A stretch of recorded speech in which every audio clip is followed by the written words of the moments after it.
ഇച്ച ഇച്ച നമുക്കേ ആ ഫ്ലാറ്റിലൊരു അപ്പാർട്ട്മെന്റ് വാങ്ങിയാലോ? നോക്കാം.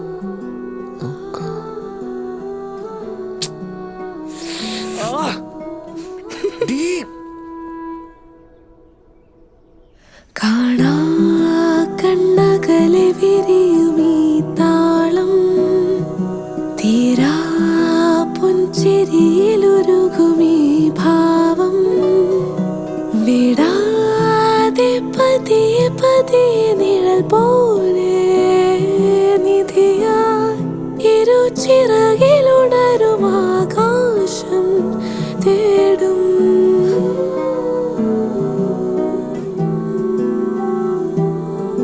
കാണാ കണ്ണകലെ വിരിയുമീ താളം തീരാ പുഞ്ചിരിയിലുരുകുമീ ഭാവം വിടാതെ പതിയെ പതിയെ നിഴൽ പോലെ നിധിയായി ഇരുചിറകിലുണരും ആകാശം തേടും.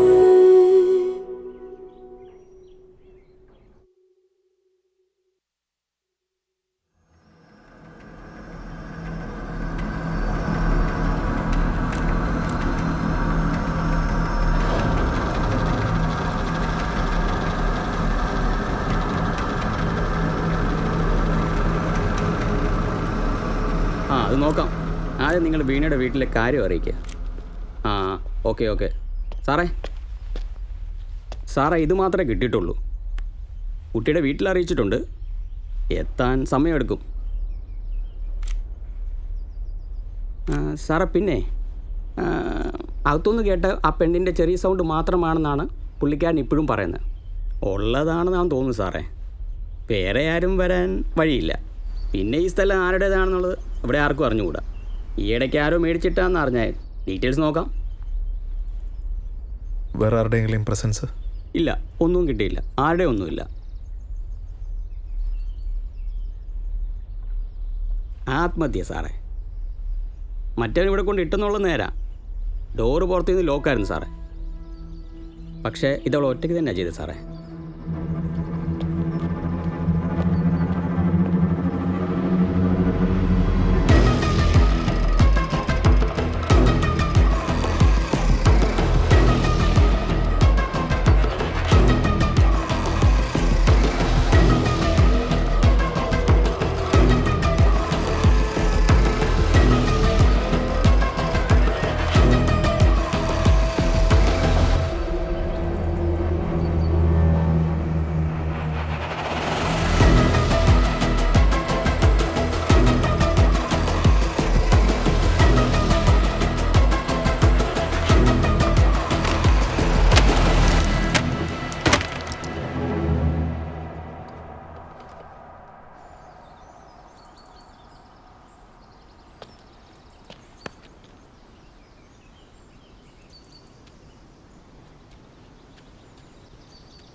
ഇതിൽ പറഞ്ഞേക്കുന്നതൊന്നും മാച്ചിങ് ആവുന്നില്ലല്ലോ ജോണേ. നീ 3 ലക്ഷം കൊടുത്തതിന് വേറെന്തെങ്കിലും കാരണം ഉണ്ടെങ്കിൽ ഇപ്പം പറയണം. നാളെ നേരം വെളുത്തു കഴിഞ്ഞാൽ പിന്നെ അതിനൊന്നുള്ള സ്കോപ്പ് ഉണ്ടാവില്ല. എല്ലാം കലങ്ങി തെളിയാൻ പോവാ. So speak up. സാർ, അതിൽ പറഞ്ഞിരിക്കുന്ന കാര്യമെല്ലാം സത്യമാണ്. അതിൽ കൂടുതലൊന്നും എനിക്ക് പറയാനില്ല. ഓഫീസിലെ സ്റ്റാഫിന് പൈസ കടം കൊടുക്കുന്നത് അത്ര വലിയ തെറ്റാണെന്ന് എനിക്ക് തോന്നുന്നില്ല. പിന്നെ അവൻ്റെ അഫെയർ, അതവൻ എന്നോട് പറഞ്ഞിട്ടുള്ളതാണ്. അതിലെന്ത് അബ്നോർമാലിറ്റി ആണുള്ളത്? He's more than A colleague for me. So he shares everything. ഈ സ്ക്രിപ്റ്റ് ഇരിക്കുന്ന പോലെ സംസാരിക്കുന്നതിൻ്റെ അബ്നോർമാലിറ്റി ഉണ്ട്. ജോണിനത് അറിയാം. സാർ, നിങ്ങൾ എന്നെ ഇവിടെ പിടിച്ചു വെച്ചിട്ട് പ്രത്യേകിച്ച് ഒരു കാര്യമില്ല. മോനെ ജോണേ, നീ നന്ദുവിനെ കൊണ്ട് ചെയ്യിച്ചതൊക്കെ എനിക്കറിയാം. ഇവിടുത്തെ ഈ പോലീസുകാർക്ക് പഴയ 3-ാം മുറയൊക്കെ അറിയാം. വെറുതെ ചെയ്യിക്കരുത്. ഒരു ലിങ്ക് കൂടെ കിട്ടിയാൽ മതി. നീ ലോക്ക അതുകൂടെ കിട്ടിയിട്ട് ഞാൻ വരും. അപ്പോഴും ഇതൊക്കെ തന്നെ പറയണം.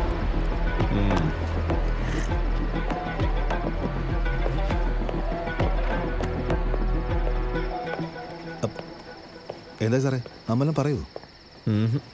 അവൻ അനങ്ങണില്ല. ഒരു സെറ്റ് ആടോ. അയ്യോ ഇല്ല സാറേ.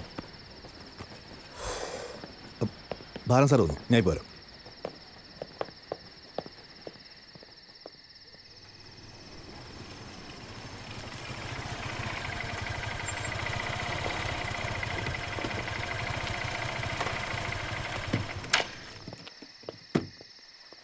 ആ സാറേ എങ്ങനെയുണ്ട്? അവനോടെ അവനകത്തുണ്ട്.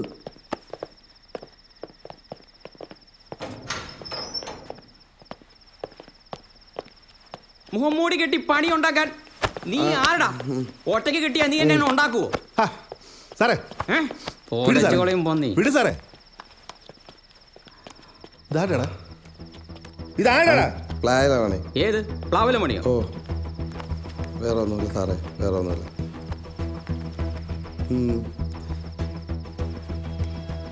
സാർ ഇത് ആരുടെയോ ഫോണല്ല, വീണയുടെ ഫോൺ. മണി ഇതെവിടുന്നാ? ഇതെന്താ സാറേ? ഇതിൻ്റെ അല്ല. ഡേ ഈ പാതിരാത്രിക്ക് നിന്നെ വിളിച്ചുണർത്തി എല്ലാവരുടെ മുന്നേ ഇവിടെ കൊണ്ട് നിർത്തിയിട്ട് നിനക്ക് ബുദ്ധിയില്ലടേ? നീ കള്ളന്മാരെ വില കളയോടെ മണി. ഞാൻ ഇന്നലെ നാണോ നിനക്ക്? കാര്യം പറയടാ. എനിക്ക് ഇന്നലെ തറയുന്ന കിട്ടിയതാണ് സാറേ. ഞാനിങ്ങനെ നടന്നു പോരാ സാറേ, പെട്ടെന്ന് കാലിനോ തട്ടി. ഞാൻ നോക്കിയപ്പോൾ മൊബൈൽ ഒന്നി അടുത്ത് എൻ്റെ മടി വെച്ചു. അതിന് അവിടെ നൈപ്പിങ് എടുത്ത് വെച്ചാണ് സാറേ. മണി നീ കഥ ഉണ്ടാക്കണ്ട, ഉള്ളത് പറ. സാറേ ഞാനത് തൂക്കിയാണ് സാറേ. എവിടുന്ന്? ആരുടെ? എൻ്റെ പൊന്നു സാറേ, അവിടെ നിന്ന് ഇന്നലെ അവിടെ നിങ്ങൾക്ക് ഒരു ശവം കിട്ടി പോയവരൊക്കെ ഞാൻ അറിഞ്ഞു സാറേ. എനിക്ക് അതൊന്നുമായിട്ടൊരു ബന്ധമില്ല. ആ വീടിനടുത്താണ് എനിക്ക് മൊബൈൽ കിട്ടുന്നത്, അത് ഞാൻ സമ്മതിക്കുന്നു. ഇന്നലെ രാത്രി ഉണ്ടല്ലോ സാറേ, അവിടെ ഒരാളെ കണ്ടായിരുന്നു. അയാളുടെ കയ്യിലൊരു കറുത്ത ബാഗ് ഉണ്ടായിരുന്നു. അത് തട്ടാൻ വേണ്ടി അവൻ ഓടിച്ചതാ. പക്ഷേ അവൻ്റെ കൂമ്പിലിട്ട് ഇടിച്ചിട്ട് ഓടി രക്ഷപ്പെട്ടു സാറേ. അവിടെ കിടന്ന പിടിവിൽ മൊബൈൽ തറ വീണു. അത് എനിക്ക് പൊക്കി. ആളെ കണ്ടാൽ നിനക്കറിയാവോ? പിന്നെ അറിയാം. നീ ഉള്ളത് പറ, അല്ല നീ ഉള്ളേ പോവും. സാറ് വിശ്വസിക്കും സാറേ, ഞാൻ എവിടെ കണ്ടാലും ഞാൻ അവനെ പൊക്കി തരാം. അവൻ അമ്മാതിരി പണി അവനോട് കാണിച്ചത് കണ്ടോ? കണ്ട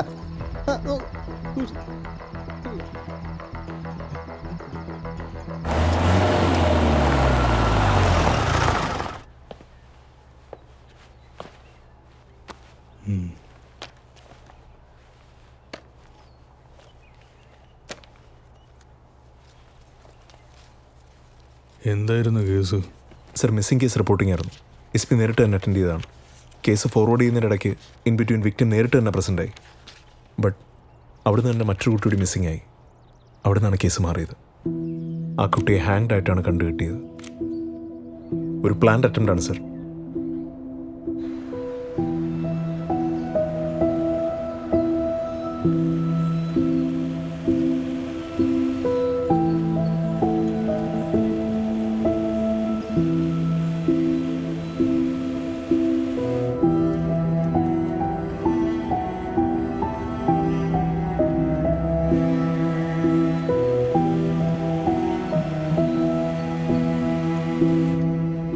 തൻ്റെ അപമാനത്തിനെതിരെയുള്ള വീണയുടെ പരാതി ഒരു വിസിൽ ബ്ലോവറായി മാറുമെന്ന് അവൾ പോലും കരുതിയിരുന്നില്ല. മുൻപുണ്ടായിട്ടുള്ള വിസിൽ ബ്ലോവർ കേസുകളിൽ നിന്നെല്ലാം ഈ കേസിനെ വ്യത്യസ്തമാക്കുന്നതും ഇതേ കാരണം തന്നെയാണ്.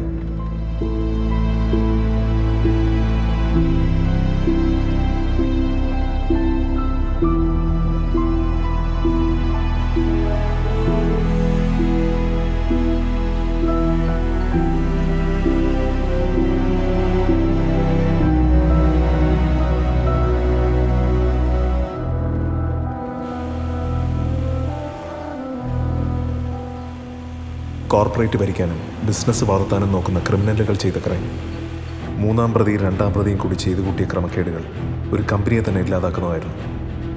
ഒരു അബ്യൂസിനെതിരായി തന്നെ പബ്ലിക്കായി ഇൻസൾട്ട് ചെയ്യാൻ ശ്രമിച്ച പെൺകുട്ടിയുടെ ജീവിതം തന്നെ തകർക്കാൻ തീരുമാനിച്ച വഴി.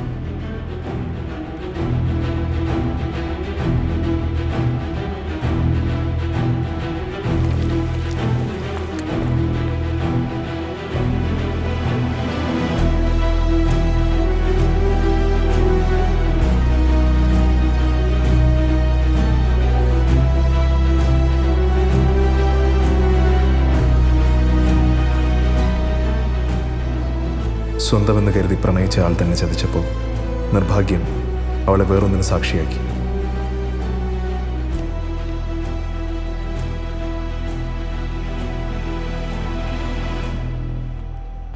പക്ഷേ ആ സാക്ഷിയെ മാറ്റി നിർത്താൻ അവർക്കായില്ല. Oh shit. എടാ അവളെ വിടരുത്. പോ, ചെല്ല് ചെല്ല് ചെല്ല് ചെല്ല്. ഫക്ക്.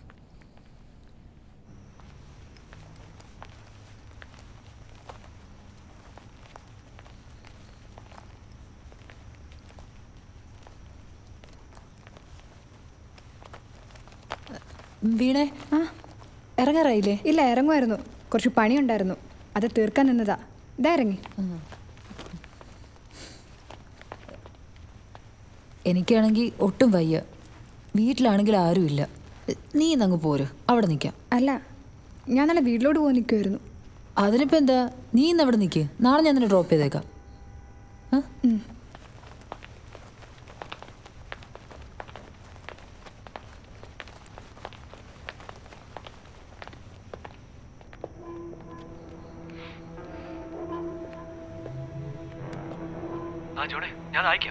സൂരജ്, അത് നീ ഇന്ന് തന്നെ അയക്ക്.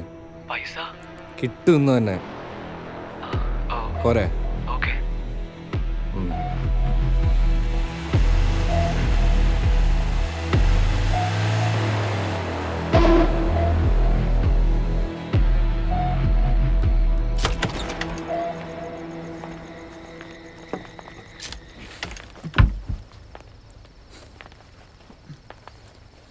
വീണ, നീ കണ്ടതാരോടും പറയാൻ നിൽക്കണ്ട.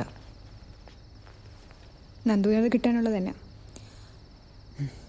നീ ഓഫീസിൽ കണ്ട കാര്യം ഞാൻ പറഞ്ഞത്. ആ ഫോട്ടോ അങ്ങ് ഡിലീറ്റ് ചെയ്തേക്ക്. എനിക്ക് നിങ്ങളോടൊരു പ്രശ്നമില്ല, പക്ഷേ ജോണിനെ ഞാൻ വെറുതെ വിടില്ല.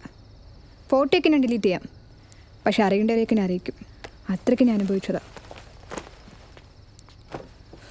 ഞാനൊന്ന് ഫ്രഷ് ആയിട്ട് വരാം.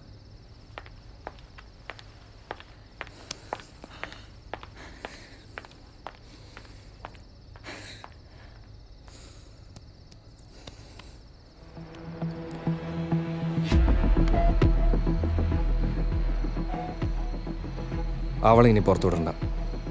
എൻ്റെ ഫോണൊന്ന് നന്ദുൻ്റെ അടുത്ത് എത്തിക്കണം. ബാക്കി ഞാൻ പറയാം.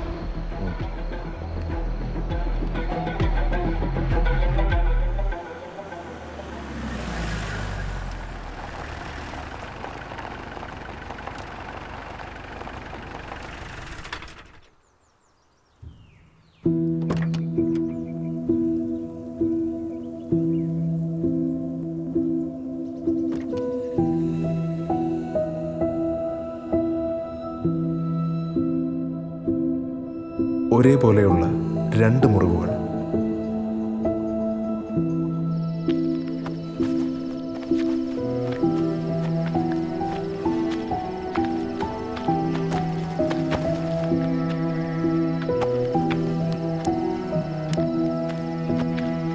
വളർന്ന് പന്തലിച്ച ബിസിനസ്സിലെ പാർട്ട്നേഴ്സിനെ പറ്റിച്ചുകൊണ്ട് സ്വന്തം കാമുകനെ ഉപയോഗിച്ച് മറ്റൊരു കോർപ്പറേറ്റ് സ്ഥാപിച്ചിരുന്നു. നന്ദു, അവൻ മതി. ഓക്കെ. അതിന് പ്രതിക്ക് പാർട്ട്നേഴ്സിന് മുന്നിൽ കരുവാക്കാൻ ഒരാളെ വേണമായിരുന്നു.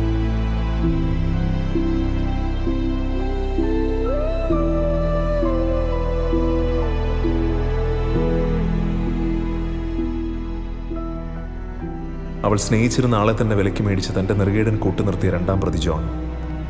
വീണയെ അനുനയിപ്പിക്കാൻ വേണ്ടിയിട്ടുള്ള അവരുടെ അവസാന ശ്രമമായിരുന്നു അത്. പക്ഷേ അത് അവളെ മരണത്തിലേക്ക് നയിക്കുമെന്ന് അവരാരും പ്രതീക്ഷിച്ചില്ല. അവിടെ മുതലാണ് അവരുടെ കണക്കൂട്ടലുകൾ തെറ്റിയത്.